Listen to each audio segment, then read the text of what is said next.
வணக்கம். இன்றைக்கி நம்ம பார்க்க போகிற சமையல் ஒரு சூப்பரான கம்மன் மணக்கிற மாதிரி ஒரு பூண்டு பொடி எப்படி செய்யலாங்கிறத பார்க்கலாம். சாதத்தில் போட்டு பிசைஞ்சு சாப்பிட்டு பாருங்கள். நெய் ஊற்றி இல்லை நல்லெண்ணெய் ஊற்றி அட்டகாசமாக இருக்கும்.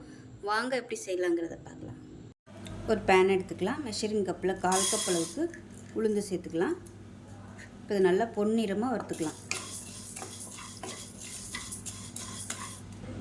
இப்போ பாருங்கள், உளுந்து நல்லா செவந்து வந்துடுச்சு. இது வேறு பிளேட்டுக்கு மாற்றிக்கலாம். இப்போ அதே கடாயில் கடலைப்பருப்பு ஒரு 2 டேபிள் ஸ்பூன் அளவுக்கு சேர்த்துக்கலாம். இப்போ இதையும் பொன்னிறமாக வறுத்துக்கலாம். இப்போ இது கூடவே அதே அளவு 2 டேபிள் ஸ்பூன் துவரம் பருப்பு சேர்த்துக்கலாம். இது கூடவே பாசிப்பருப்பு அதுவும் ஒரு 2 டேபிள் ஸ்பூன் சேர்த்துக்கலாம். மீடியமான ஃப்ளேமில் கருக விட்டுறாமல் வறுத்துக்கணும். இப்போ இது எல்லாமே வறுபட்டுருச்சு. நான் மொத்தமாக போட்டிருக்கேன். நீங்கள் தனித்தனியாக கூட போட்டு வறுத்துக்கலாம். ஆனால் கருக விட்டுறாமல் பொன்னிறமாக வறுக்கணும். இப்போ இதையும் வேறு பிளேட்டுக்கு மாற்றிக்கலாம். இப்போ இதில் சீரகம் 1 டீஸ்பூன், மிளகு 1 டீஸ்பூன் சேர்த்துக்கலாம். இப்போ இதையும் பொன்னிறமாக வறுத்துக்கலாம். இப்போ மிளகு சீரகம் வறுபட ஆரம்பிக்கவும் 1/2 கப் அளவுக்கு பொட்டுக்கடலை சேர்த்துக்கலாம். இதையும் இந்த சூட்டிலே போட்டு பரட்டிக்கலாம். இது கூடவே 1 டீஸ்பூன் எள்ளு சேர்த்துக்கலாம். கருப்பு எள்ளு வெள்ளை எள்ளு எதுனாலும் சேர்த்துக்கலாம்.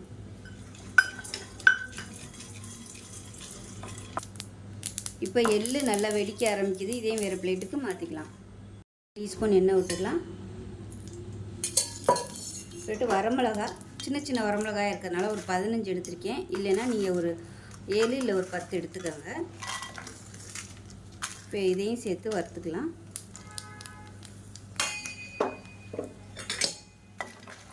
இது கூடவே ஒரு கை அளவுக்கு கருவேப்பிலை அதையும் சேர்த்துக்கலாம்.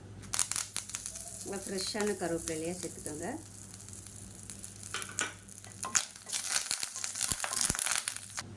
இப்போ பாருங்கள், கருவேப்பிலையிலையும் வரமிளகாயும் நல்லா வறுபட்டுருச்சு. இதையும் வேறு பிளேட்டுக்கு மாற்றிக்கலாம்.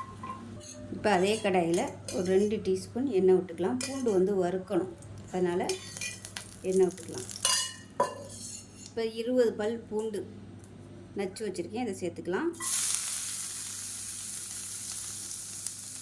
முழுசாக சேர்த்திங்கன்னா சீக்கிரம் வறுபடாது. அதனால் 1-2 தட்டிட்டு சேர்த்துக்கோங்க.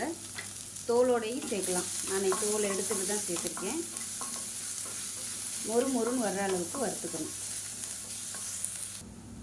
இப்போ பாருங்கள், நல்ல மொறுன்னு வந்துடுச்சு. இதையும் வேறு பிளேட்டுக்கு மாற்றிக்கலாம்.